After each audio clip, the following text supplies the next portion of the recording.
नमस्कार, आप देख रहे हैं 2022 का महादंगल। मैं हूं आपके साथ अनुराग दीक्षित। आज बात होगी उत्तर प्रदेश की सियासत की। उत्तर प्रदेश विधानसभा चुनाव से पहले विकास के मोर्चे पर भारतीय जनता पार्टी रणनीतिक तौर पर किस तरीके से बढ़त बना रही है और इसका क्या कुछ फायदा हो सकता है बीजेपी को विधानसभा चुनाव में, बताएंगे आपको। लेकिन सबसे पहले नजर सियासी सुपरफास्ट पर।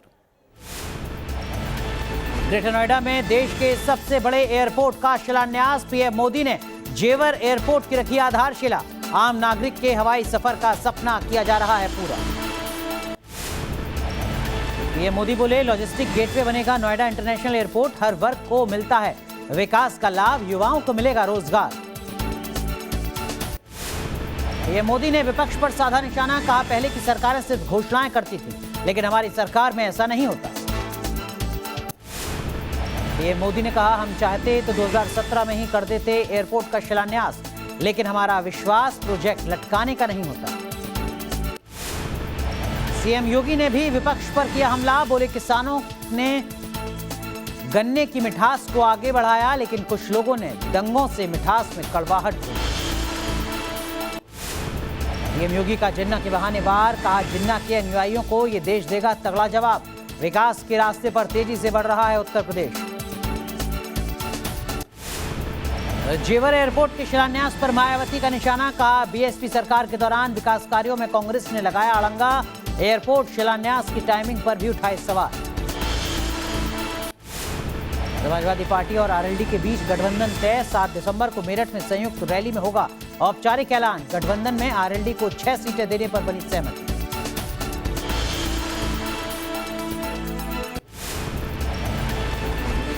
जिन्ना पर छिड़े विवाद को लेकर पूर्व राज्यपाल अजीज कुरैशी का बयान। एएमयू से क्यों हटाए फोटो? बोले, जिन्ना का और बड़ा लगना चाहिए फोटो। यूपी में चढ़ा सियासी पारा। मुलायम सिंह से मिले राजा भैया, जन्मदिन की बधाई दी। कहा, राजनीति को लेकर नहीं हुई कोई बात।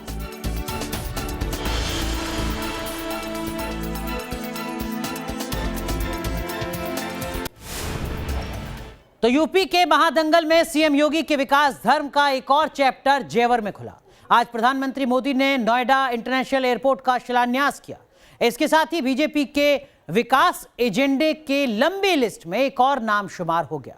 पूर्वांचल बुंदेलखंड के बाद बीजेपी पश्चिमी उत्तर प्रदेश पर फोकस कर रही है। पीएम मोदी ने जहां विकास की गति को रोकने के लिए पहली की सरकारों को जिम्मेदार बताया, तो वहीं योगी ने कहा, जिन्ना के अनुयायियों को जनता जवाब देगी। जय जय श्री राम।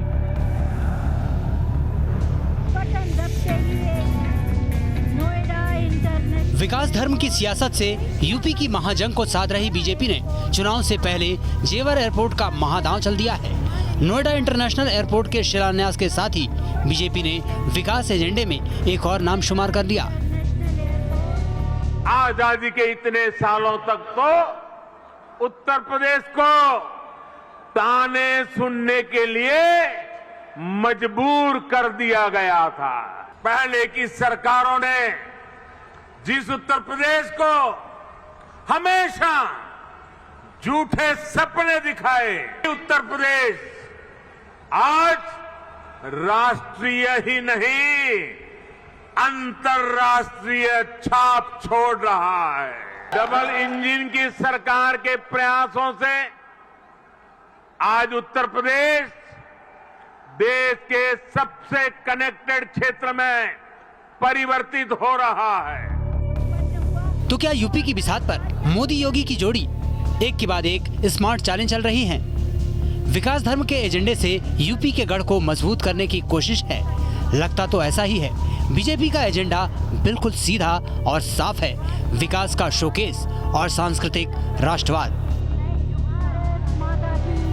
केंद्र में मोदी और यूपी में योगी का असर दिखाया जा रहा है। बीजेपी अपने बुनियादी विकास के शोकेस खोल चुकी है। कॉरिडोर, एयरपोर्ट और मेडिकल कॉलेजों से बदली तस्वीर दिखाई जा रही है और यूपी को अब तक पीछे रखने के लिए विपक्ष पर ताबड़तोड़ हमले जारी हैं। मोदी योगी भी अगर चाहते तो 2017 में सरकार बनते ही यहां आकर के भूमि पूजन कर देते, फोटो खिंचवा देते, अखबार में प्रेस नोट भी छप जाती। और अगर ऐसा हम करते तो पहले की सरकारों की आदत होने के कारण हम कुछ गलत कर रहे हैं ऐसा भी लोगों को नहीं लगता। पहले राजनीतिक लाभ के लिए आनन फानन में रेवड़ियों की तरह इंफ्रास्ट्रक्चर प्रोजेक्ट की घोषणाएं होती थी। पूर्वांचल बुंदेलखंड के बाद बीजेपी पश्चिमी यूपी को साधने के लिए अपने अभियान में जुट चुकी है और इस बार के चुनाव में सीएम योगी के पास गिनाने बताने के लिए एक लंबी फहरिस्त है। नए भारत की तर्ज पर नए यूपी की तस्वीर को कसा जा रहा है। जंग में मोदी योगी का दांव सीधा है। ढांचागत विकास, राष्ट्रवाद का मंत्र, क्षेत्रीय पहचान और बदलाव की तस्वीर। इसमें शक नहीं है कि यूपी में खुला विकास का शोकेस एक बड़ी लकीर खींचता दिख रहा है, क्योंकि ये बदलाव छोटे नहीं हैं। अब ये सवाल जरूर है कि क्या ये बदलाव विपक्ष की जातिवादी लामबंदी को तोड़ पाने में कामयाब होगा। माना यह जा रहा था कि पश्चिमी यूपी में बीजेपी के लिए चुनौती बड़ी है। इस चुनौती से पार पाने के लिए मोदी सरकार कृषि कानून वापस ले चुकी है। राष्ट्रवाद बनाम जिन्नावाद की लाइन पर जंग कस रही है।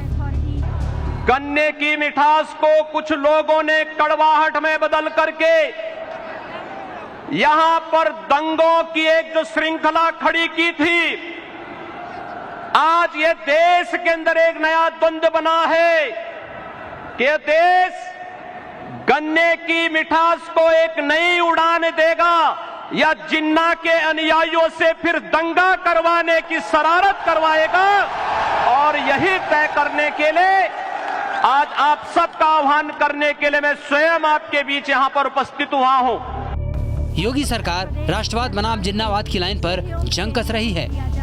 तो क्या बदलाव की तस्वीर के साथ योगी का विपक्ष पर वार बीजेपी के हक में हवा का रुख मोड़ सकता है? अखिलेश के एक एक्सप्रेसवे की तुलना में योगी के विकास एजेंडे में 2024 तक यूपी सबसे ज्यादा एक्सप्रेसवे वाला राज्य बन जाएगा। Yamuna expressway, Agra Lucknow expressway, Purvanchal expressway और इसके अलावा गंगा एक्सप्रेसवे और बुंदेलखंड एक्सप्रेसवे भी विकास एजेंडे में हैं। जाहिर है ये बदलाव सीधे जनता से जुड़ते हैं, जिससे सफर बेहद आसान, आरामदेह और कम वक्त में हो जाएगा। पहले जो सरकारें रही उनकी खींचतान में उलझा रहा। यूपी में पहले जो सरकार थी उसने तो बकायदा चिट्ठी लिखकर तब की केंद्र सरकार को कह दिया था इस एयरपोर्ट के प्रोजेक्ट को बंद कर दिया जाए। अब डबल इंजन की सरकार के प्रयासों से आज हम उसी एयरपोर्ट के भूमि पूजन के साक्षी बन रहे हैं। तो क्या बदलाव की बड़ी लकीर बीजेपी के लिए गेम चेंजर साबित होगी? कहना इतना आसान नहीं, क्योंकि विपक्ष की जातिवादी लामबंदी बड़ी है। ऐसे में बीजेपी विकास के साथ ही राष्ट्रवाद के कार्ड को चल रही है। योगी का जिन्नावाद बनाम राष्ट्रवाद का नारा उसी रणनीति का हिस्सा है। Team news nation.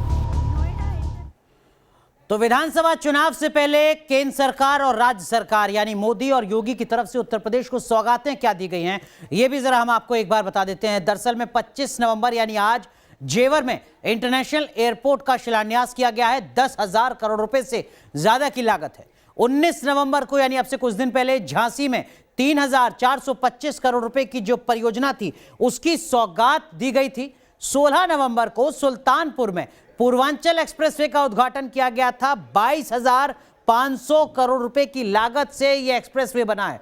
25 अक्टूबर को यूपी के 9 जिलों में मेडिकल कॉलेज का उद्घाटन हुआ था। उससे ठीक 5 दिन पहले 20 अक्टूबर को कुशीनगर इंटरनेशनल एयरपोर्ट का लोकार्पण किया गया था। पूर्वांचल में एक इंटरनेशनल एयरपोर्ट।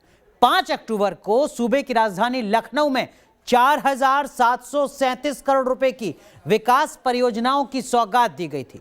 उससे पहले 14 सितंबर की बात की जाए तो अलीगढ़ में राजा महेंद्र प्रताप सिंह स्टेट यूनिवर्सिटी का शिलान्यास किया गया था। इस यूनिवर्सिटी के निर्माण में 100 करोड़ रुपए की लागत आनी है। 15 जुलाई को वाराणसी में रुद्राक्ष कन्वेंशन सेंटर की सौगात दी गई थी। वो कन्वेंशन सेंटर जिसकी लागत 186 करोड़ रुपए के आसपास आई है। उत्तर प्रदेश में मुस्लिम वोटों पर भी नजर किसकी है, इसकी भी बात करते हैं। दरअसल में अज़दुद्दीन ओवैसी इन्हीं वोटों को चलते फुल फॉर्म में है। आज अज़दुद्दीन ओवैसी ने जौनपुर में एक सभा की। पिछले दिनों सीए के मुद्दे पर यूपी में शाहीन बाग बनाने की धमकी देने वाले अज़दुद्दीन ओवैसी जौनपुर में भी वैसे ही तेवर में नजर आए। पिछली बार के चुनावों में अपने प्रत्याशियों की जमानत जब्त कराने वाले ओवैसी को इस बार उत्तर प्रदेश में बड़ी उम्मीदें हैं। आखिर क्या वजह है जिससे ओवैसी को लगता है कि इस बार वो समाजवादी पार्टी और कांग्रेस के वोट बैंक में सेंध लगा सकते हैं? समझिए जरा। अगर आया हूं तो इन जालिमों के जुल्म को देख कर आया, वरना मैं नहीं आता था। आखिर क्या बात है कि अगर मरने वाले का नाम मुसलमान है तो कोई सियासी जमात बशमूल बीजेपी और दीगर सियासी जमातें उस पर रिएक्ट नहीं करती। हैदराबादी भाईजान यूपी के घमासान में अपनी AIMIM की राह आसान बनाने में जुटे हुए हैं। ताबड़तोड़ रैलियों के साथ ओवैसी मुस्लिम वोट बैंक को धर्म के नाम पर एकजुट करने में पसीना बहा रहे हैं।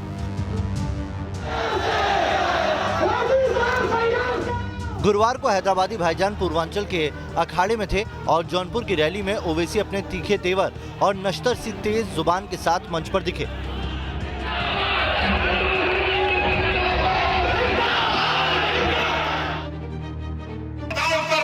मुसलमानों, तुम 19% हो और उसके बावजूद भी ना तुम्हारी वोट की अहमियत, ना तुम्हारी जान की कीमत।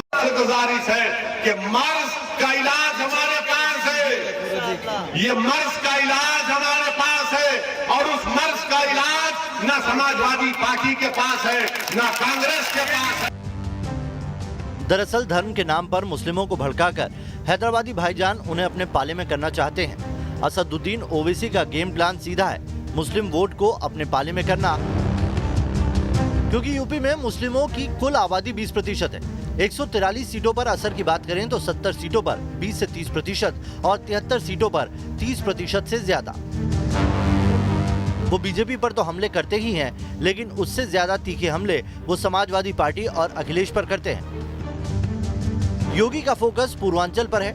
वहीं पूर्वांचल में करीब 2.5 दर्जन ऐसी सीटें हैं जहां मुस्लिम वोटर निर्णायक भूमिका में है। ओवैसी को लगता है कि धर्म के लाइन पर मुस्लिम वोटर को वो अपने पाले में कर सकते हैं। यूपी में ओवैसी का गेम प्लान बिल्कुल सीधा है। मुस्लिम वोट पर फोकस, कट्टरपंथी सियासत, सपा कांग्रेस पर सीधा हमला, बीजेपी के राष्ट्रवाद पर सवाल, एसपी के कोर वोट बैंक को तोड़ना, मुस्लिम वोट को AIMIM के पक्ष में मोड़ना। यूपी में ओवैसी के पैर जमने का मतलब सीधा है, समाजवादी पार्टी के वोट बैंक का खाली होना। हालांकि अब तक के चुनावों में मुस्लिम वोट उसी पार्टी को जाता रहा है जिसकी बीजेपी से सीधी टक्कर होती है। ऐसे में ओवैसी का धर्म वाला भड़काऊ फॉर्मूला कितना अचूक होगा कहा नहीं जा सकता। कुछ और भी आंकड़े हैं जो ओवैसी को झटका दे सकते हैं। मसलन 2017 के चुनावों में मुस्लिम बहुल इलाकों में बीजेपी की जीत। 2017 में मुस्लिम बहुल सीटों पर भगवा की बात करें तो देवबंद में कुंवर ब्रजेश सिंह बीजेपी से जीते, मुरादाबाद में रितेश कुमार गुप्ता, मीरापुर बिजनौर में अवतार सिंह भटाना, जौनपुर में गिरीश चंद्र यादव और रुदौली फैजाबाद में रामचंद्र यादव की बीजेपी से जीत हुई। ये वो सीटें हैं जहां मुस्लिम वोटर जीत हार का फैसला करते हैं, लेकिन इन सीटों पर बीजेपी प्रत्याशियों की जीत का मतलब बड़ा है। यही वजह है कि ओवैसी धर्म के कार्ड के जरिए मुस्लिम वोटर को योगी मोदी के खिलाफ भड़काने से नहीं चूकते। योगी बोलते ये समाजवादी का एजेंट, अखिलेश बोलते ये बीजेपी का एजेंट, कांग्रेस बोलते ये बीजेपी। तो एक बात तो मालूम हो गई कि पूरे उत्तर प्रदेश और पूरे भारत में अगर किसी को किसी से मोहब्बत है, यानी मैं लैला हूं, ये तमाम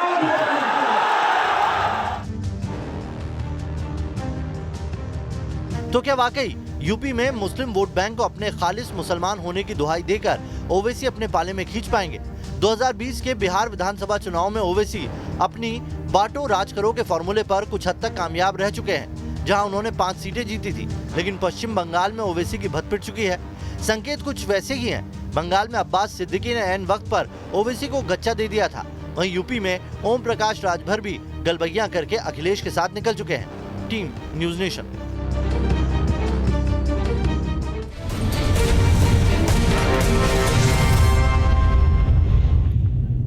तो उत्तर प्रदेश में फिर से भगवा परचम फहराने के लिए बीजेपी विकास, धर्म और राष्ट्रवाद से लेकर हर दाव चल रही है, तो वहीं विरोधियों के एजेंडे को धराशायी करने में लगातार जी जान से जुटी हुई है। रायबरेली सदर सीट की विधायक अदिति सिंह को अपने पाले में लाकर बीजेपी ने प्रियंका के महिला कार्ड को बेअसर करने की एक सफल कोशिश करने की शुरुआत की है। वहीं खुद की पार्टी को महिलाओं की पहली पसंद के रूप में प्रोजेक्ट भी किया जा रहा है। 40% महिलाओं को राजनीति में आना चाहिए और इस विधानसभा के चुनाव में खड़ा होना चाहिए। कांग्रेस का ब्रांड न्यू नारा तो याद होगा आपको, लड़की हूं, लड़ सकती हूं। प्रियंका गांधी यूपी की महिला ब्रिगेड के भरोसे विजय प्लान लेकर मैदान में कूदी और ताल ठोककर कांग्रेस की तरफ से 40% महिलाओं को टिकट देने का ऐलान कर दिया। और अब उन्हीं की पार्टी की फायर ब्रांड विधायक अदिति सिंह बीजेपी के पाले में है।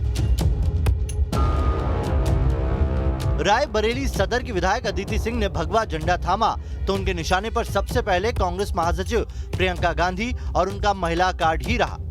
यूपी चुनाव में महिलाओं को 40% टिकट देने के प्रियंका के दावे को अदिति ने जहां लॉलीपॉप करार दिया, वहीं प्रियंका के लड़की हूं, लड़ सकती हूं कैंपेन पर भी तंज कसा। आप लोग ने एक ये स्लोगन क्यों बना लिया है कि महिलाओं को लेके वो बहुत काम कर रही हैं? क्या काम कर रही हैं? अगर आप लैपटॉप से साइकिल्स या व्हाटएवर जो बयान उन्होंने दिए हैं, या स्मार्टफोन्स, नॉट लैपटॉप्स, तो सबसे पहले जहां आप सत्ता पक्ष है वहां क्यों नहीं बंटवा रहे हैं? ठीक है, तो ये मतलब ये खोखली भाषा मुझे नहीं सुननी है ना, कि हम ये बांटेंगे वो बांटेंगे। आप इस ऐसी पोजीशन पे है कि आप पंजाब में, राजस्थान में, छत्तीसगढ़ में बांट सकते हैं, तो पहले वहाँ बांटिए। आप 40% टिकटों की बात करते हैं, आप बांट सकते हैं, तो पहले पंजाब में, उत्तराखंड में बांटिए, तब यहाँ यूपी आके ऐसे लंबे लंबे वादे करिए। ये वही अदिति सिंह है जो कभी प्रियंका गांधी की बेहद करीबी थी। बताया जाता है कि 2017 में अदिति को रायबरेली से कांग्रेस उम्मीदवार बनाने में प्रियंका गांधी का बड़ा रोल था। जब भी प्रियंका गांधी रायबरेली आती थी तो अदिति के साथ उनकी तस्वीरें जरूर सामने आती थी। लेकिन वही अदिति अब न सिर्फ भगवा खेमे में है, बल्कि उनके निशाने पर प्रियंका और गांधी परिवार है। रायबरेली बीजेपी के लिए सबसे कमजोर इलाकों में से एक रहा है और रायबरेली की सदर सीट बीजेपी कभी जीत नहीं पाई। लेकिन अदिति सिंह को पार्टी में लाकर बीजेपी ने रायबरेली में खुद को मजबूत करने का दांव चल दिया। बताया जा रहा है कि कांग्रेस के लिए बड़ा झटका है, खासकर प्रियंका के महिला कार्ड की विश्वसनीयता खतरे में पड़ रही है। लेकिन कांग्रेस कह रही है कि प्रियंका अपनी प्रतिज्ञा पर अटल है और अदिति के जाने से कोई फर्क नहीं पड़ेगा। चलिए 2022 के महादंगल में आज के लिए बस इतना ही, लेकिन आप बने रहिए न्यूज नेशन के साथ, क्योंकि खबरों का सिलसिला यहां कभी नहीं थमता।